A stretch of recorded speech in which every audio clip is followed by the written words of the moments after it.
It's been said many times, many ways. Holy crap. What an episode. Um, let's get straight into reviewing this thing, because, wow, again, what a good season. Um, yeah, let's get started. Open, Fisk kills another guy. We see Vanessa's funeral. We see the anti-vigilante task force raiding somebody's house. I wonder who that could be. Yeah, I don't know who this girl's mom is. Holy crap. So yeah, Jessica Jones's house is raided. We see she has her daughter, Danielle, who in the comics she had with Luke Cage. There's all the crazy stuff with Jessica Jones and, that crazy ending, as always. But really, the star of this episode is Karen. This is her episode. Her and Matt yell and disagree and argue about whether or not to kill Bullseye and Fisk. Daredevil and Jessica Jones talk on this rooftop. They discuss Mr. Charles, and it seems like he wants to recruit people with powers for something. I am really curious to see if the kid is Luke Cage's daughter. My guess is that we won't find out for the rest of the season, and the next season is when we'll get our answer. They didn't say outright this season because they didn't know if Mike Coulter would return, but he is confirmed to be in the next season, so in the next season it'll be confirmed, yes, it is his kid. That's my theory. And then, oh boy, it's time to get hyped. The two of them beat the hell out of some task force, but what I find interesting is that her powers aren't fully working. Like, she's lifting doors and throwing crates and stuff, but it seems like for whatever reason her powers stop working every once in a while. It'll be interesting to see where they take that. I doubt they'll have enough time to resolve it this season. Maybe they'll address it a little bit more in the next season. What would be cool is if they made Jessica Jones season 4. Heather Glenn and British Whistler. Oh, it's a rage, metaphor, foreshadowing thing. Gotcha. I mean, Heather might as well just stare directly into the camera and then say, in the next season, or by the end of this season, I will become the new muse. I just feel like they're making this so obvious. I'm just more wondering what's going on with these writers, man.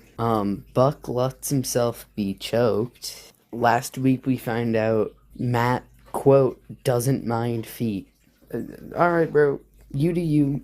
We have more foreshadowing that Daniel Blake is not long for this world. Karen puts the barrel of a gun on Dex's forehead and is legitimately about to shoot him in the head. But Daredevil throws the billy club at her hand, and the gun actually fires. Bro was a millisecond away from getting shot in the head. If Daredevil threw that half a second later, that would have been the end of Bullseye. She has this generational crash out on Matt. I'm not even gonna break it down, but I'll just say, for something so played out as the no-kill rule, I mean, we've done this again, and again, and again, and again, and again, and again, and yet again once more. This is actually some of the best it's ever been done. I mean, I'm sure there's even more I didn't even think of. And again, and again, and just one more time for good measure.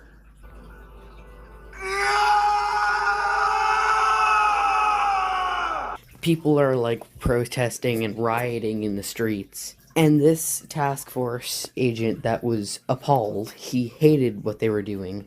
He was dead against him. And in a show with Fisk and Bullseye, this is one of the most evil things I've seen in this show. Just cause he didn't want to kidnap and kill innocent people, Saunders shoots him in the head and then blames it on the crowd. And then they start attacking the crowd. But the most unexpected moment of the entire episode was this. This caught me so off guard. When I saw Kingpin and Daredevil were gonna fight again, I figured that was the last episode. And I'm sure they probably will fight in the last episode. But no, screw it. Right here, right now. That was a totally unexpected moment. The way he's talking about if they never met, Foggy would still be alive. And something I found to be an amazing parallel. When he says the word, Vanessa, Fisk absolutely crashes out. But it's directly mirroring the way whenever Bullseye would say Foggy, Matt would absolutely crash out.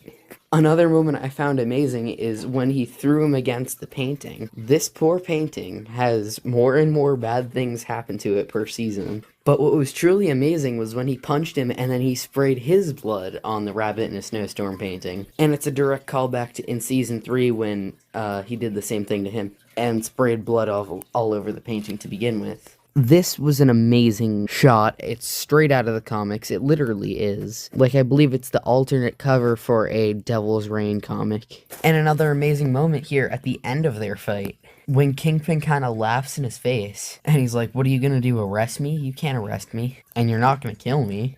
And in, like, the last little bit of the episode, the weekly cliffhanger, as always, Karen getting arrested by the task force. The next episode, she's obviously going to break out.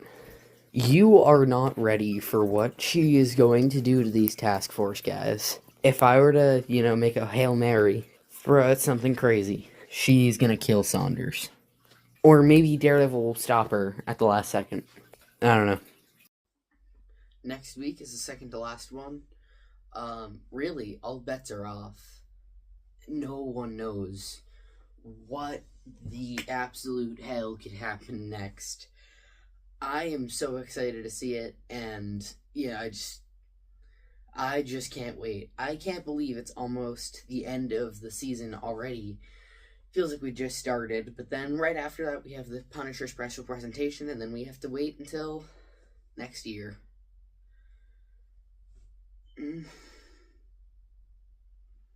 Well, see you guys next week, I guess.